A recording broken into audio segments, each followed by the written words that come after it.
Hello, this is Keith Haggerty, and this is my presentation for Crisis Management, hashtag Boycott Browns. It all began 2 years ago in Coventry, England, at a small pub restaurant known as Brown's Independent Bar. At the time, a group of grieving British soldiers arrived at the establishment, looking to both celebrate the memory and mourn the loss of their recently departed friend and fellow serviceman who died while serving in Afghanistan. However, their pre-funeral plans soon hit a snag when the pallbearers were turned away and denied service at the pub. They were informed that Brown's Independent Bar had a policy in place, allowing them the right to refuse service to any individuals in uniform. With no clear definitive reason offered from Brown, nor any representatives from his establishment as to the rationale behind this policy, the apparent irrational refusal of service to the servicemen predictably led to an immediate backlash against Brown and his pub. Once the realm of social media caught wind of the story, the once quiet little bar and eatery soon had a bullseye on its back and was at the center of a massive public headache. What was the effect on the business and the organization? The hashtag Boycott Browns suddenly became a mainstay. Some of the notable highlights of the social media pressure included the sudden launch of the hashtag Boycott Browns Twitter campaign, featuring a deluge of tweets blasting the pub's perceived lack of patriotism and lack of compassion, cutting at the heart of its business and its value to the community. In addition, more than 82,000 Facebook members voiced their outrage with the establishment, joining the online opposition Boycott Browns in Coventry Facebook group, further publicizing the incident, demanding Brown either abolish or adjust the pub's policy. They also called for a boycott of the bar on British Armed Forces Day. How well did the company respond to this crisis? Owner Ken Brown apologized for the incident, so to speak.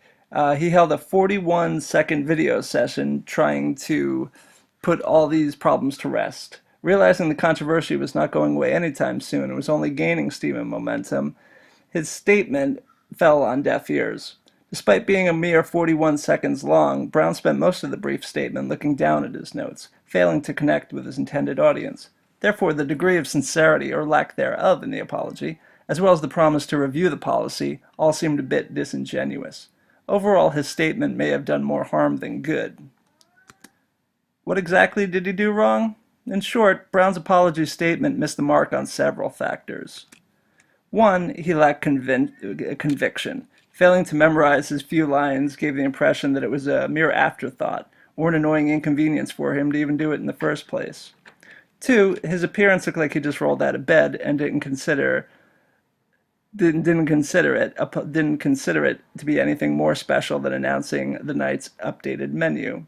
Three, he gave no explanation of this enigmatic policy, nor any heartfelt remorse for what happened to the soldiers trying to pay respect to their fallen brother-in-arms. Finally, nor was there any call to action to remedy the problem, or pledge to offer any reconciliation aside from a general noncommittal "we're now looking into the policy" statement, or a casually vague throwaway dismissal of what actually happened. How would I have responded, and what would I have done differently? By failing to address the simmering crisis in a timely manner, Brown let the story take on a life of its own. He should have responded and acted quickly. He only fueled the flames of public perception and rumors, framing him and his business as heartless, non-patriotic pariahs. It also would be more genuine. Here's where Brown woefully missed a golden opportunity to relate to his audience and attempt to answer his critics by taking charge and demonstrating true heartfelt sincerity. While I agree with Brown's attempt to speak out and respond to the controversy by putting himself front and center in the hot seat for the public apology statement, his less than thrilling presentation style, insincere demeanor, and scruffy appearance raised more questions than it answered. Watching the video actually makes you think he would have been better off not doing anything at all. He also should have engaged dialogue and joined the conversation. While you can't respond to every naysayer, especially in the social media universe, Brown's business should have attempted to at least immediately address the concerns and quickly issue a public statement via social media channels. Go where the chatter was taking place. While he may not have been able to curb the outrage, at least it would have demonstrated a good faith effort and reflect a business owner who actually cares. It seems that Brown's public statement was conducted in a vacuum, with him thinking that once they yelled "cut" and stopped filming, then that was the end of it. There's the end of the controversy right there, and any ongoing remorseful deeds would fall on deaf ears. However, a better approach would have been to hit that statement out of the ballpark the first time. Actually look comfortable doing it, and then share and reshare the video across various social media channels. In the end, it's all about delivering on promises. All of the apologies and contrition in the world don't mean much when it's not backed up with sound action.